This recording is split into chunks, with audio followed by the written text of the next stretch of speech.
നമ്മളിപ്പോൾ 9 വയസ്സുള്ള കുട്ടിയോട് ഇപ്പോൾ എന്തൊക്കെയാണ് പറയാം, നമ്മളെല്ലാം പറഞ്ഞു കൊടുക്കാറുണ്ടോ? കാരണവന്മാർ ഓല് ഗെയിം കളിക്കുമ്പോൾ ആ ഗെയിമിൽ കൂടിയിട്ട് ഇത് പഠിപ്പിച്ചോണ്ടോ മോനെ ഈ ഇങ്ങനെ കളിക്കണത് എന്ന് അങ്ങോട്ട് ചോദിക്കുക എന്നല്ലാണ്ട് നമ്മൾ മുതിർന്നവരിൽ നിന്ന് എന്തെങ്കിലും അങ്ങോട്ട് കുട്ടികൾ കിട്ടുന്നുണ്ടോ? ഇപ്പോഴത്തെ കാലത്ത് മക്കളോട് സംസാരിക്കണം, മക്കളുമായി കമ്മ്യൂണിക്കേഷൻ ചെയ്യണം.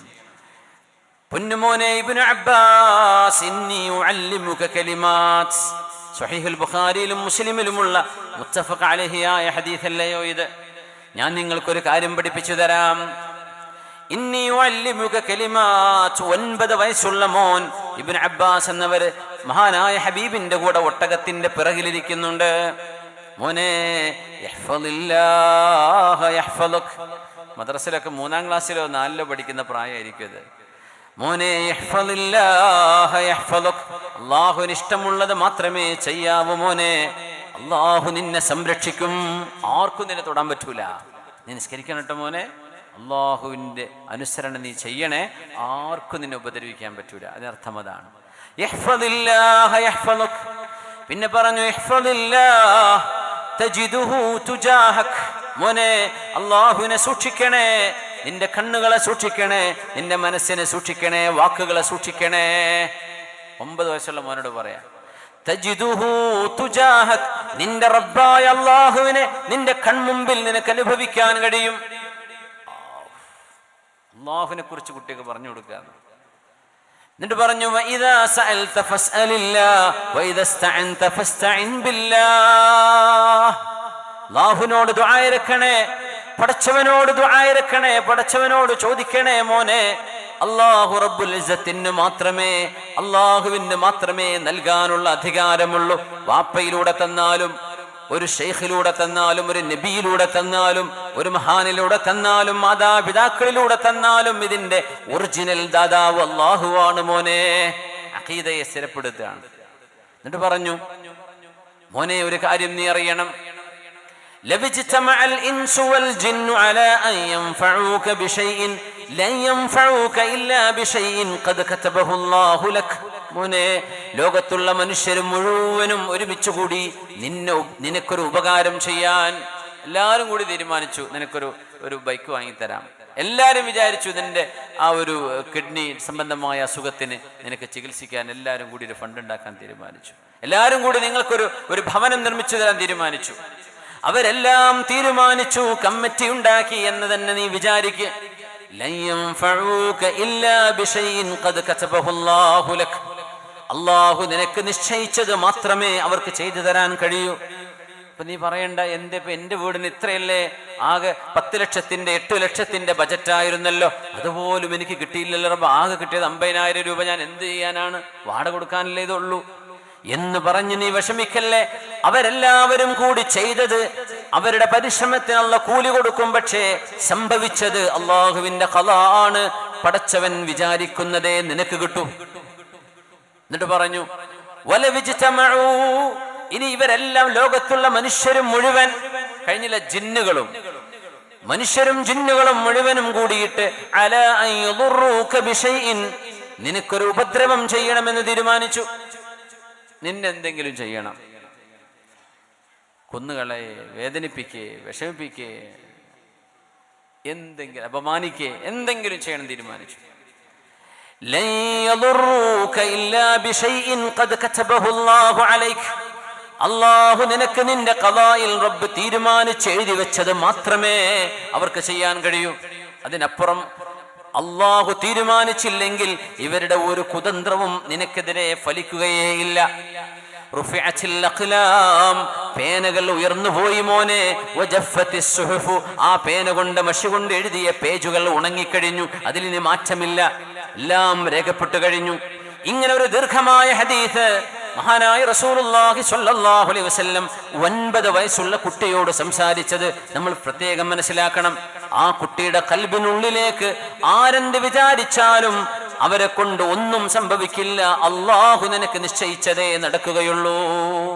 ആയുസ്സും അങ്ങനെയാണ്. യുദ്ധത്തിന് പോയി എന്ന് വിചാരിച്ച് മരിക്കണമെന്നുണ്ടോ? ഖാലിദ് ഇബ്നു വലീദ് റളിയല്ലാഹു അൻഹു സൈഫുല്ലാഹിൽ മസ്ലൂൽ, അല്ലാഹുവിന്റെ ഊരപ്പെട്ട വാളെന്നാണ് നബി തങ്ങൾ വിളിച്ചത് ഖാലിദ് റളിയല്ലാഹു അൻഹുവിനെ. യർമൂക്കും മൂസയും അടക്കം ഏതെല്ലാം യുദ്ധങ്ങളിൽ മഹാനായ ഖാലിദ് റളിയല്ലാഹു അൻഹുവിന്റെ ധീരമായ പോരാട്ടമുണ്ടായി. എത്രയായിരക്കണക്കിന് ശത്രുക്കളെയാണ് മഹാനവർ ഒറ്റക്ക് വകവരുത്തിയത്. എന്നിട്ട് മഹാൻ മരിച്ചതോ ബെഡിൽ കിടന്നുകൊണ്ട്.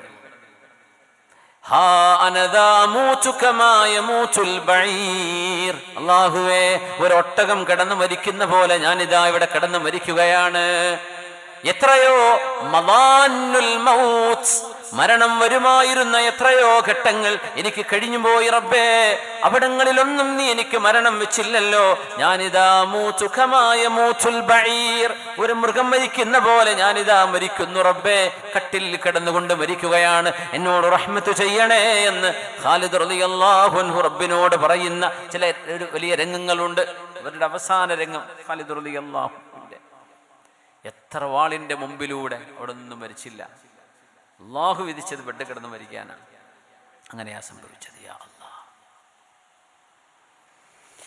അതുകൊണ്ട് ആയുസ് അല്ലാഹു നിശ്ചയിച്ചതാണ്. അത് ആരെ കൊണ്ടും എടുക്കാൻ കഴിയില്ല, അള്ളാഹു തീരുമാനിച്ചാലൊഴികെ. സ്വഹാബികളിൽ ഖലീഫമാരിൽ 4 പേരിൽ ഒരാളൊഴികെ 3 പേർ ശത്രുക്കളാൽ വധിക്കപ്പെട്ടവരാണ്. എന്തേ? അള്ളാഹുവിന്റെ ഖദാ അതായിരുന്നു. അതവിടെ സംഭവിച്ചു. അബൂബക്കർ സിദ്ദീഖ് റളിയല്ലാഹു അൻഹുവിന്റെ കാലം, സിദ്ദീഖ് എന്നവര് വലിയ പ്രയാസത്തിലായിരുന്നു. തങ്ങളുടെ വഫാത്തിന് ശേഷം അധികാരം ഏറ്റെടുക്കുമ്പോ മദീനയിൽ മഹാനായ സിദ്ദീഖ് റളിയല്ലാഹു അൻഹു ഉമർ എന്നവരും ഒറ്റക്ക് നിന്നൊരു രംഗമുണ്ട്. അന്നാണെങ്കിലോ മുർത്തദ്ദീങ്ങളായ ഇസ്ലാമിൽ നിന്ന് പുറത്തു പോകാൻ വെമ്പൽ കാണിച്ച ആളുകൾ, സമ്പത്ത് കണ്ട് ദീനിൽ കടന്നു വന്ന ആളുകളുണ്ട്, അവരൊക്കെ പിന്തിരിഞ്ഞു പോയി. ആ ഒരു മുർത്തദ്ദീങ്ങളുടെ വിഷമം മുസൈലിമത്തുൽ കദ്ദാബ് എന്ന് പറയുന്ന കള്ളപ്രവാചകൻ അന്ന് ഇന്നത്തെ റിയാദിന്റെ പരിസരത്തായിരുന്നു അയാളുടെ വിഹാരകേന്ദ്രം. അവിടെ നിന്ന് നിരന്തരമായി മദീനയ്ക്ക് ഭീഷണിയുണ്ട്. ആ സമയത്താണ് 2000 സ്വഹാബികളെയും കൊണ്ട് വലിയൊരു സൈന്യം പുറപ്പെടുന്നു. ഉസാമത്ത് ഇബ്നു സെയ്ദ് റളിയല്ലാഹു അൻഹുവിന്റെ നേതൃത്വത്തിൽ. അവ്വലു സരിയത്തിൻ ബഅസഹാ ഖലീഫത്തു റസൂലില്ലാഹ്, അല്ലാഹുവിന്റെ റസൂലിന്റെ ഖലീഫയായ സിദ്ദീഖ് റളിയല്ലാഹു അൻഹു ആദ്യം നടപ്പിലാക്കിയത് പുണ്യനബി പറഞ്ഞുവിടാൻ തീരുമാനിച്ചിരുന്ന ഒരു സൈന്യം റോമിന്റെ ഭാഗത്തേക്ക്, തുർക്കിയുടെ ഭാഗത്തേക്ക്, കോൺസ്റ്റാന്റിനോപ്പിളിലേക്ക്. അതിന്റെ നേതാവാണ് 17 വയസ്സുണ്ടായിരുന്ന ഉസാമത്ത് ഇബ്നു സെയ്ദ് റളിയല്ലാഹു അൻഹു. മദീന അങ്ങോട്ട് ഖാലിയായി. ആരാ അവിടെ ഉള്ളത്? സിദ്ദീഖ് എന്നവരും ഉമർ എന്നവരും, പിന്നെ കുറെ പ്രായമുള്ള വൃദ്ധന്മാരും ഉമ്മമാരും. മദീനയെ ആക്രമിക്കണമെങ്കിൽ, അള്ളാഹുവിന്റെ ദീനിനെയോ ഖലീഫയെ ഉന്നം വെക്കണമെന്നുണ്ടെങ്കിൽ ഒരു പ്രതിരോധം പോലുമില്ലാതെ മദീനയിൽ കടന്നു വന്ന് സിദ്ദീഖ് എന്നവരെ വകവരുത്താൻ കഴിയുമായിരുന്നു. പക്ഷേ മഹാൻ അല്ലാഹു വിധിച്ചത് അൽ മൗതു അലൽ ഫിറാഷ്. എന്റെ ഉമ്മത്തിൽ ചോര ചിന്തി മരിക്കുന്ന രക്തസാക്ഷികൾ വളരെ കുറവാണ്. എന്റെ ഉമ്മത്തിലെ ശുഹദാക്കളിൽ വലിയ ഒരു വിഭാഗം വിരിപ്പിൽ കിടന്ന് മരിക്കുന്നവരാണ്, ഒരിറ്റ് ചോര പോലും ചിന്താതെ. എന്നാൽ സ്വന്തം ശരീരത്തിന്റെ ദേഹേച്ഛകളോട്, ശരീരത്തിന്റെ മോശമായ ചിന്തകളോട് പടപൊരുതിയതിന്റെ പേരിൽ സ്വന്തം ശരീരത്തോട് ധർമ്മസമരം ചെയ്ത് പടപൊരുതി മരിക്കുന്ന ശുഹദാക്കളാണവർ. ശത്രുക്കളോട് പടപൊരുതിയവരാവണമെന്നില്ല, സ്വന്തത്തോട് പടപൊരുതുന്നവരും ശുഹദാക്കളാണ്.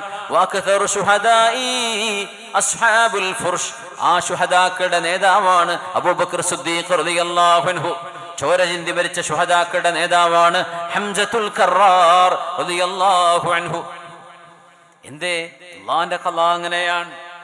ഉസാമ റളിയല്ലാഹു അൻഹു സൈന്യവും കൊണ്ട് മദീനയിൽ നിന്ന് പുറപ്പെടുമ്പോ കാലിൽ ചെരുപ്പ് ധരിക്കാതെ സിദ്ദീഖ് റളിയല്ലാഹു അൻഹു, ഉസാമ റളിയല്ലാഹു അൻഹു എന്ന ഹബീബായ നബിയുടെ ഇഷ്ടപ്പെട്ട സ്വഹാബിയുണ്ട്. ഉസാമത്ത് ഇബ്നു സെയ്ദ് റളിയല്ലാഹുവിന്റെ ഉപ്പ സെയ്ദ് ഇബ്നു ഹാരിസ, ഇന്ന് ജോർഡാനിൽ അന്ധവിഷമം കൊള്ളുന്ന കറക്കിൽ, അതായത് മൂത്ത യുദ്ധത്തിലെ പതാക പിടിച്ച സുഹാബി സെയ്ദ് ഇബ്നു ഹാരിസ റളിയല്ലാഹു അൻഹു. ഖുർആൻ പേരെടുത്തു പറഞ്ഞ ഒരേ ഒരു സുഹാബി. വലമ്മാ ഖളാ സെയ്ദും മിന്നാ വതറൻ സവ്വജ്നാകഹാ എന്ന് പറഞ്ഞ സെയ്ദ് ഇബ്നു ഹാരിസ. സെയ്ദ് ഇബ്നു സാബിത്ത് എന്നിവരുണ്ട്, സെയ്ദ് ഇബ്നു ആസിം ഉണ്ട്, ഇത് സെയ്ദ് ഇബ്നു ഹാരിസ. സെയ്ദ് ഇബ്നു ഹാരിസ റളിയല്ലാഹു അൻഹു ജോർഡാനിലാണ്.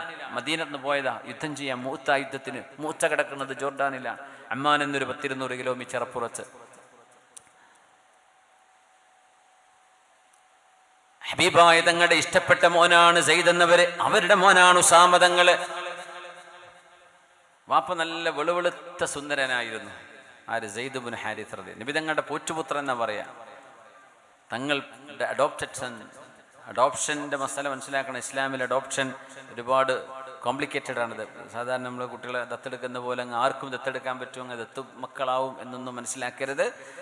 തബന്നിയുടെ മസാലകൾ പ്രത്യേകം മനസ്സിലാക്കേണ്ടത്, അതിലേക്ക് കിടക്കല്ല. 2 വയസ്സിൽ താഴെയുള്ള കുഞ്ഞുങ്ങൾക്ക് ആ ഉമ്മ പാല് കൊടുത്തെങ്കിലേ ആ കുട്ടിയെ സ്വന്തം കുഞ്ഞായിട്ട് സ്വീകരിക്കാൻ പറ്റുള്ളൂ. അല്ലെങ്കിൽ ആ ഉമ്മയെ സംബന്ധിച്ചോളം കുട്ടി ആൺകുട്ടിയാണെങ്കിൽ പ്രായപൂർത്തിയാകുന്നതോടുകൂടി ഒരു അന്യപുരുഷനെ പോലെയാവുന്ന അതിൻ്റെ മസാലകളൊക്കെ മനസ്സിലാക്കിയിട്ടേ ചെയ്യാവൂ. ഏതായിരുന്നാലും സെയ്ദ് റളിയല്ലാഹു അൻഹു ഭയങ്കര സുന്ദരനാ. ഉസാമ തങ്ങളെന്ന മോനാണെങ്കിലോ കറുകറുത്ത മോനായിരുന്നു. അപ്പോൾ ആളുകൾ പറയുന്നത് ഇതിപ്പോൾ സെയ്ദ് എന്നൊരു കുട്ടി തന്നെ ആണോ എന്നിങ്ങനെ ചോദ്യം വന്നു. അപ്പോൾ നബി തങ്ങൾ പറഞ്ഞു ലഅല്ലഹു നസ്അതു ഇർഖിൻ. നസ്അതു ഇർഖ് അങ്ങനെ ഉണ്ടാവൂലേ? ചില നല്ല സൗന്ദര്യമുള്ള ഉമ്മയും വാപ്പയാണ്, അല്ല മക്കളെ നിങ്ങളെ കുട്ടികൾ തന്നെയാണോ, അല്ല ഹോസ്പിറ്റലിൽ നിന്നിട്ട് ടാഗ് മാറിപ്പോയതാണോ എന്നൊക്കെ ചോദിക്കുന്ന പോലെ തങ്ങളുടെ കാലത്ത് സെയ്ദ് തങ്ങളെ കുറിച്ച്, മകനെക്കുറിച്ച് ഇങ്ങനെ ചോദ്യം ഉണ്ടായിരുന്നു. തങ്ങൾക്ക് ഭയങ്കര വിഷമം. തങ്ങൾ പറഞ്ഞു അത് സെയ്ദ് എന്നവരുടെ മകൻ തന്നെയാണ്. നസ്അതു ഇർഖിൻ, അത് ഒരു ഞരമ്പണ് വലിച്ചതാണ് എന്ന് പറഞ്ഞാൽ വകീലുള്ള ഇപ്പോൾ മൂത്തമ്മയുടെയോ അമ്മാവൻ്റെയോ എളാപ്പയുടെയോ മൂത്താപ്പ അങ്ങനെ ആരെങ്കിലും ഒരാൾ കറുത്ത നിറത്തിലുണ്ടെങ്കിൽ അവരിലേക്ക് പോയത് അങ്ങനെയൊക്കെ ഉണ്ടാവൂലേ? അങ്ങനെയൊക്കെ ഉണ്ടാവും. ഞങ്ങൾ പറഞ്ഞു അതാണ്. അങ്ങനെയാണ്. പിന്നെ ഈ തറവാട് നോക്കുന്ന ഒരു മനുഷ്യൻ ഉണ്ടായിരുന്നു, അവരുടെ പേര് ഞാൻ മറന്നുപോയി. അദ്ദേഹം മദീനയിൽ വന്നപ്പോൾ സെയ്ദ് എന്നവരും ഉസാമ തങ്ങളും മദീന പള്ളിയിൽ ഇങ്ങനെ കിടക്കണം. രണ്ടാളെ കാലും ഇങ്ങനെ പുറത്ത് കാണുന്നുണ്ട്, മേലെ ഒരു പുതപ്പും വെച്ചിട്ട് രണ്ടാളും കിടക്കുക. അപ്പോൾ ഒന്ന് വാപ്പ, ഒന്ന് കറുത്ത കാലാണ്, ഇപ്പുറത്തെ വെളുത്ത കാലാണ്. അങ്ങനെ ഇദ്ദേഹം അങ്ങനെ നോക്കുന്നു, കാലിലേക്ക് നോക്കിയിട്ട് പറഞ്ഞു ഇത് ഈ വാപ്പാൻ്റെ മോൻ തന്നെയാണ് കേട്ടോ എന്ന് പറഞ്ഞു. മൂപ്പർക്ക് അതൊന്നും അറിയില്ല, മൂപ്പർ അങ്ങനെ പറഞ്ഞു. അപ്പോൾ സ്വഹാബികൾ തങ്ങളോട് പറഞ്ഞു നബിയെ അങ്ങ് പറഞ്ഞതുപോലെ ഇതാ ഇയാൾ പറഞ്ഞിരിക്കുന്നു. അദ്ദേഹമാണെങ്കിലോ അറബികളിൽ അംഗീകരിക്കപ്പെടുന്ന ഒരാളാണ്, നെസബ നോക്കുന്നൊരു മനുഷ്യനാണ്, കുടുംബ തറവാടിൻ്റെ സിൽസിലയൊക്കെ മനസ്സിലാക്കുന്ന ഒരാളാണ്. അദ്ദേഹം പറഞ്ഞത് കൺഫർമേഷൻ, DNA ടെസ്റ്റ് ഒന്നും പിന്നെ ആവശ്യമില്ല, അത്രക്കും ആക്യുറേറ്റാണ് ആ മനുഷ്യൻ്റെ വാക്കുകൾ. അപ്പോൾ തങ്ങൾ പറഞ്ഞു എനിക്ക് വലിയ സന്തോഷമായി, ഞാൻ നിങ്ങളോട് അത് തന്നെയല്ലേ പറയാറുണ്ടായിരുന്നത്. അപ്പോൾ അങ്ങനെയൊക്കെ മക്കൾക്ക് നിറവ്യത്യാസം വരുന്നതൊന്നും വിഷമിക്കേണ്ട കാര്യമില്ല എന്ന് നബി തങ്ങൾ പറയാറുണ്ട്. അപ്പോൾ ഉസാമ റളിയല്ലാഹു അൻഹു നബി തങ്ങൾക്ക് ഭയങ്കര ഇഷ്ടമാണ്. കറുകറുത്ത മനുഷ്യനായിരുന്നു. അന്ന് 17 വയസ്സ്, നമ്മളെ +2 കുട്ടീൻ്റെ പ്രായമായിരിക്കും. ആ കുട്ടിയാണ്, കുട്ടീനെ ഞാൻ പറയല്ല, യങ് അഡൽട്ട്സ്, വളരെ ചെറുപ്പക്കാരനായ ഉസാമ റളിയല്ലാഹു അൻഹുവാണ് 2000-ഓളം വരുന്ന സ്വഹാബികളുടെ നേതാവ്. അതിൽ ആരുണ്ട്? 60-നോടടുത്ത ഉസ്മാൻ റളിയല്ലാഹു അൻഹു ഉണ്ട്, ഉമർ റളിയല്ലാഹു അൻഹു ഉണ്ട്. ഇവരൊക്കെ സൈന്യത്തിൽ പോകേണ്ടവരാ. സിദ്ദീഖ് എന്നവർ പിന്നെ ഖലീഫയായിട്ട് മദീനയിൽ നിൽക്കുക, പോരാൻ പറ്റില്ല. പ്രായമുള്ള ഒരുപാട് സഅദ് റളിയല്ലാഹു അൻഹു, അംർ ഇബ്നുൽ ആസ് തങ്ങളെ പോലെ ദാഹിയത്തുൻ മിൻ ദവാഹിൽ അറബ്, അറബികളിലെ ബുദ്ധിരാക്ഷസൻ, അവരൊക്കെ ഈ സൈന്യത്തിലുണ്ട്. നേതാവോ 17 വയസ്സ്. നമ്മൾ അതിൻ്റെ ഇടയ്ക്കൊരു കാര്യം പറയാം, കമ്മിറ്റിക്കാരും വിഷമം വിചാരിക്കരുത്. നല്ല യോഗ്യതയുള്ള ചെറുപ്പക്കാരെയൊക്കെ എന്ത് ചെയ്യണം, മുഖ്യധാരയിലേക്ക് കൊണ്ടുവരണം. പ്രായം മാത്രം ഒരു ഇതാക്കി വെക്കരുത് എന്നാണ്. പിന്നെ അങ്ങനെ ആരെങ്കിലും ഒരു ചെറുപ്പക്കാരനെ കമ്മിറ്റിയിലേക്ക് എടുത്തു കഴിഞ്ഞാൽ നെഞ്ചു വിരിച്ച് നടക്കും ചെയ്യരുത്, കാരണന്മാരെ ബഹുമാനിക്കും വേണം. അതിനും തെളിവ് ഈ സംഭവം തന്നെയാണ്. ഉസാമ റളിയല്ലാഹു അൻഹു ആ ഒട്ടകപ്പുറത്ത് ഇങ്ങനെ പോകുമ്പോഴേ സിദ്ദീഖ് റളിയല്ലാഹു അൻഹു യാത്രയൊക്കെയാണ്, ഖലീഫയാണ്. തങ്ങൾ വഫാത്തായിട്ട് ഏതാനും ആഴ്ചകളെ ആയിട്ടുള്ളൂ. ഭയങ്കര വേദനയിലാണ് മദീന. ഒട്ടകത്തിൻ്റെ കയറ് പിടിച്ച് മഹാനായ സിദ്ദീഖ് റളിയല്ലാഹു അൻഹു ചെരുപ്പിടാതെ മദീനയിൽ ഇങ്ങനെ നടക്കുകയാണ്. ഉസാമ തങ്ങൾ മേലെയാണ്, ഒട്ടകത്തിൻ്റെ മുകളിലാണ്. അവർ റോമിലേക്ക് പോയി. എത്ര ദൂരം പോകണം? അന്ന് റോം എന്ന് പറഞ്ഞാൽ കോൺസ്റ്റാന്റിനോപ്പിൾ, ഇപ്പം ഇന്നത്തെ ഇസ്തംബൂൾ. ഏതായിരുന്നാലും ഉസാമ തങ്ങൾ പറഞ്ഞു യാ ഖലീഫത റസൂലില്ലാഹ്, അല്ലാഹുവിൻ്റെ റസൂലിൻ്റെ ഖലീഫയായവരെ നിങ്ങൾ ഈ പണി ചെയ്യരുത്. എൻ്റെ ഒട്ടകത്തിൻ്റെ കയറ് പിടിക്കേ, ഒന്നുകിൽ ഞാൻ താഴെ ഇറങ്ങും, അല്ലെങ്കിൽ നിങ്ങൾ മേലെ കയറണം, അല്ലെങ്കിൽ നമ്മൾ രണ്ടുപേരും താഴെ. എന്നല്ല, നിങ്ങൾ എൻ്റെ ഒട്ടകത്തിൻ്റെ കയറ് പിടിച്ച് നടക്കുകയോ, ഇത് ഞാൻ സമ്മതിക്കൂല, ഞാൻ ഇറങ്ങാൻ. ശ്രദ്ധിക്കുക, നിങ്ങൾ ഇറങ്ങാനും പാടില്ല, ഞാൻ എൻ്റെ കയറുമില്ല, അവിടെ നിൽക്കുമെന്ന് പറഞ്ഞു. ശ്രദ്ധിക്കുന്നവരെ നിങ്ങൾ എന്താണ് ഈ ചെയ്യുന്നത്? നിങ്ങൾ എൻ്റെ ഒട്ടകത്തിൻ്റെ കയറ് പിടിക്കേ. ഉസാമ അടങ്ങിയിരിക്കുന്നു, അടങ്ങിയിരിക്കുന്നു. സിദ്ദീഖ് റളിയല്ലാഹു അൻഹു വല്ലാത്ത ബഹുമാനം അങ്ങോട്ടും ഇങ്ങോട്ടും. പുണ്യ നബി തങ്ങൾ തീരുമാനിച്ചത് ഉസാമ തങ്ങൾ നേതാവായിട്ട് പോകണമെന്ന്.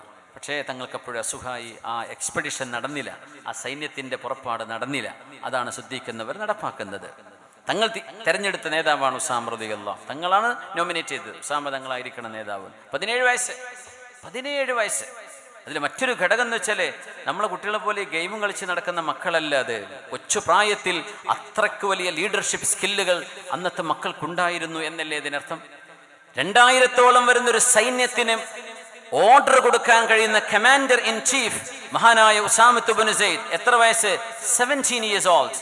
നമ്മുടെ മക്കൾക്ക് അത് ചെയ്യാൻ ക്രിക്കറ്റ് കളിക്കുക, ഫുട്ബോൾ കളിക്കുക എന്നല്ലാണ്ട് ഒരു 10 അംഗ സംഘത്തിന് നേതാവാകാൻ നമ്മൾ കുട്ടികൾ ലീഡർഷിപ്പ് ക്വാളിറ്റി എത്ര മക്കൾക്കുണ്ട്? തലച്ചോറ് വർക്ക് ചെയ്യുന്ന വല്ല പണിക്ക് നമ്മളെ മക്കളെ കിട്ടുന്നുണ്ടോ? ചിന്തിക്കണം. ഈ ഉമ്മത്തിന്റെ അസ്തിത്വം എന്ന് പറയുന്നത് ബുദ്ധിപരമായ മുന്നേറ്റത്തിലൂടെയാണ്. അതില്ലെങ്കിൽ ഒന്നിനും പറ്റില്ല. ഉസാമ റളിയല്ലാഹു അൻഹു താഴെ ഇറങ്ങാൻ വേണ്ടി വെമ്പൽ കൊള്ളുകയാണ്. ബഹുമാനമാണത്. സിദ്ദീഖ് തങ്ങൾ അങ്ങോട്ട് ബഹുമാനിക്കുക, ഉസാമ തങ്ങൾ ഇങ്ങോട്ട് ബഹുമാനിക്കുക. ഇത് പറഞ്ഞു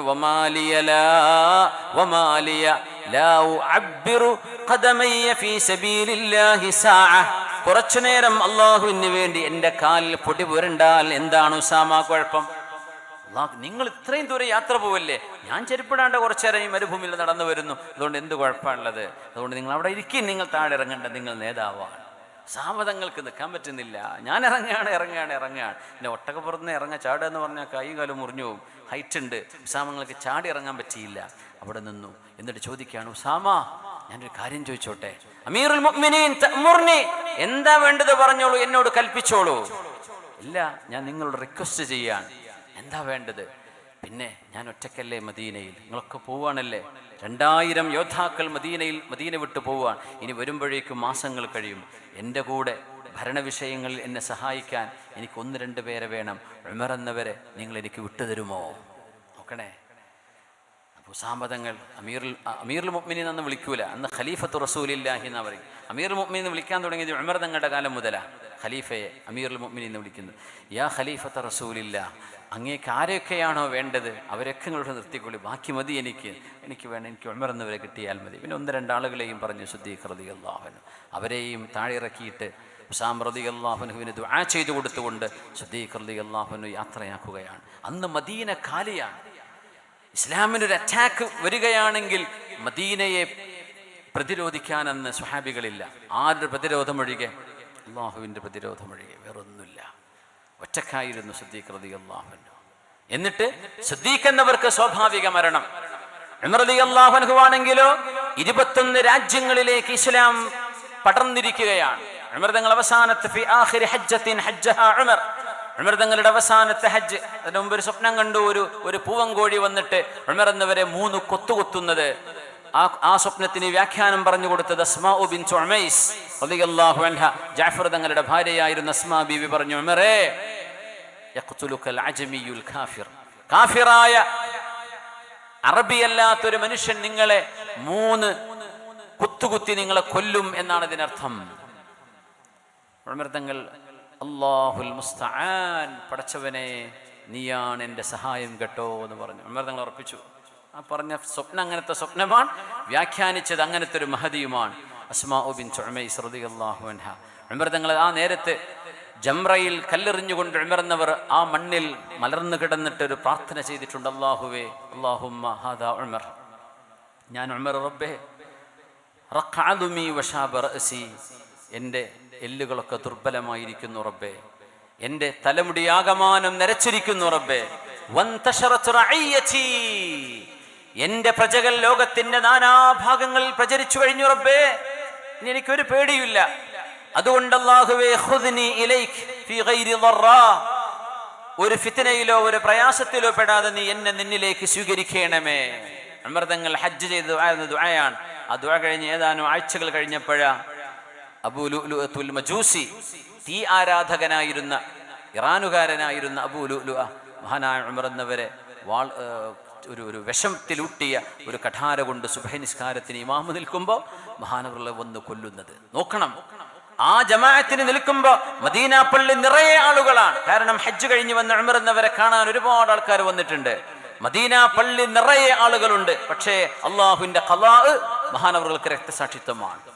മദീനയിൽ ആളുകളില്ലാത്തൊരു നേരം സിദ്ദീഖ് റളിയല്ലാഹു അൻഹു ഒറ്റക്ക് നിന്നത് അള്ളാഹുവിന്റെ ഖലാ വിരിപ്പിൽ കിടന്നുള്ള മരണമാണ്. ആയുസ്സിനെ മുന്തിക്കുവാനോ പിന്തിക്കുവാനോ റബ്ബിനല്ലാതെ മറ്റാർക്കും കഴിയില്ല എന്ന അള്ളാഹുവിൻ്റെ ഒരു അസലിയായ റബ്ബിൻ്റെ തീരുമാനം അള്ളാഹു നമ്മളെ ബോധിപ്പിക്കുകയാണ്. പിന്നെ ഒരൊറ്റ വഴിയേ ഉള്ളൂ ആയുസ് നീളണമെങ്കിൽ. അതാണ് നബി തങ്ങൾ പറഞ്ഞത്, മൻ സറഹു അൻ യുബ്സത ലഹു ഫീ റിസ്ഖിഹി. ജോലിയില്ലാത്തവർക്ക് ജോലി വേണമെങ്കിൽ, കച്ചവടത്തിൽ നഷ്ടം സംഭവിച്ചവർക്ക് ലാഭം വേണമെങ്കിൽ, സമ്പത്തില്ലാതെ ദാരിദ്ര്യത്തിൽ കഴിയുന്നവർക്ക് സമ്പൽ സമൃദ്ധി വേണമെന്നുണ്ടെങ്കിൽ പുണ്യനബി തങ്ങൾ പറഞ്ഞു തന്ന പരിഹാരമാണിത്. സ്വഹീഹുൽ ബുഖാരിയിൽ മഹാനായ അനസ് റളിയല്ലാഹു അൻഹു എന്ന ഹബീബിന്റെ 10 കൊല്ലത്തെ പരിചാരകൻ അനസ് ഇബ്നു മാലിക് റളിയല്ലാഹു അൻഹു ഉദ്ധരിക്കുകയാണ്, ഖാല റസൂലുള്ളാഹി സ്വല്ലല്ലാഹു അലൈഹി വസല്ലം, മൻ സറഹു അൻ യുബ്സത ലഹു ഫീ റിസ്ഖിഹി. ആർക്കെങ്കിലും സമ്പത്ത് വേണമെന്നുണ്ടെങ്കിൽ എന്നല്ല, സമ്പത്തിൽ വിശാലത വേണമെന്നുണ്ടെങ്കിൽ, വയുൻസഅലഹു ഫീ അഥരിഹി, ആയുസ് നീളം വേണമെന്നുണ്ടെങ്കിൽ, അള്ളാഹു നിശ്ചയിച്ചത് 40 അത് 60 എക്സ്റ്റെൻഡ് ചെയ്ത് കിട്ടണം എന്ന ആഗ്രഹമുണ്ടെങ്കിൽ, അള്ളാഹ് നിശ്ചയിച്ചത് 60 അതൊരു 80 വരെ പോകണം എന്ന ആഗ്രഹമുണ്ടെങ്കിൽ, അള്ളാഹുവിന്റെ ഖലായിൽ ഒരു മാറ്റം നിങ്ങൾക്ക് വേണമെന്നുണ്ടെങ്കിൽ ആ മാറ്റത്തിന് രണ്ട് കാരണങ്ങളേ ഉള്ളൂ. ലാ യറുദ്ദുൽ ഖലാ ഇല്ല ദുആ. മുഅ്മിനീങ്ങൾ ചെയ്യുന്ന ദുആ കൊണ്ട് മാത്രമാണ് ഖലാഇനെ അള്ളാഹു മാറ്റിമറിക്കുന്നത്. അതിനാണ് നമ്മൾ ദ്വാരക്കണത്, അസുഖം ശിഫയാക്കണേ.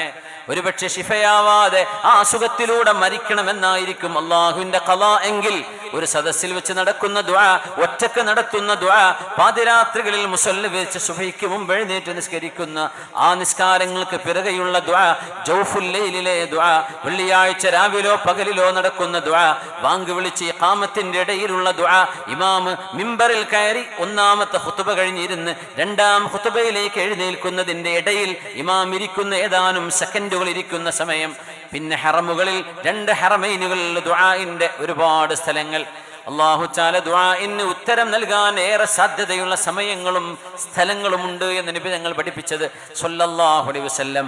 ആ പ്രാർത്ഥനകൾ കാരണം അല്ലാഹുവിന്റെ ഖലാഇനെ അല്ലാഹു മാറ്റിത്തരും. പിന്നെ പറഞ്ഞത് ഫൽയസുൽ റഹിമഹു,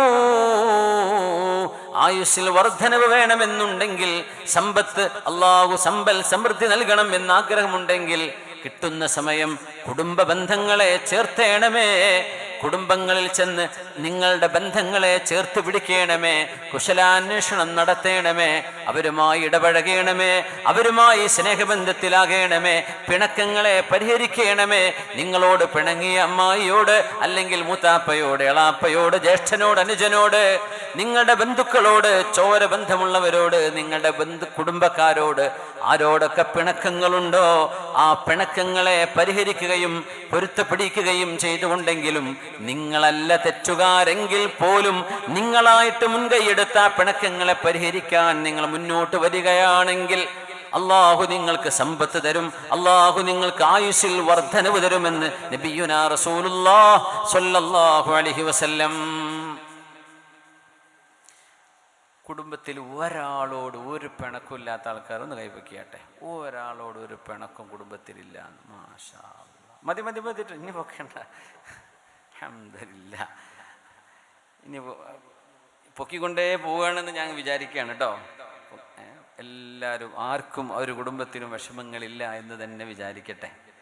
ഇനി ഉണ്ടെങ്കിൽ അങ്ങനെ പറയാലോ, ഫർളൻ സങ്കല്പിക്കുകയാണെങ്കിൽ ഇവിടെ നിന്ന് എഴുന്നേറ്റിൻ്റെ അടുത്ത പരിപാടി വിളിക്കാൻ പറ്റുമെങ്കിൽ വിളിക്കാം, ഇല്ലെങ്കിൽ നാളെ രാവിലെ തന്നെ ചെന്നിട്ട് കാക്ക പൊരുത്തപ്പെട്ടില്ലേട്ടോ, നമ്മളൊക്കെ മരിച്ചു കൊണ്ട മനുഷ്യന്മാരല്ലേ എന്ന് പറയാം. കാക്ക ചിലപ്പം മറുപടി പറയാം, നീ പോയിക്കോ, മരണം വരെ ഞാൻ നിനക്ക് പൊരുത്തപ്പെടില്ല എന്നായിരിക്കും കാക്ക പറയാം. അത് മുമ്പ് പറഞ്ഞോട്ടെ, അതിന് കുഴപ്പമില്ല. നിങ്ങളുടെ കാര്യം സലാമത്തായി, നിങ്ങൾ ചെന്ന് പറഞ്ഞില്ലേ, അത് മതി.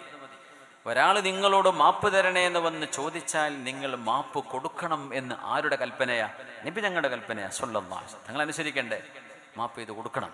ഞാൻ പൊരുത്തപ്പെടൂല, ഞാൻ മരിക്കണവരെ, ചില ഉമ്മാരൊക്കെ ഉണ്ട് അങ്ങനെ പറയാം, മരിക്കണവരെ മയ്യത്ത് പോയി കാണാൻ വരരുത് എന്നൊക്കെ പറയും. എന്നാരും അങ്ങനെ പറയില്ലേ.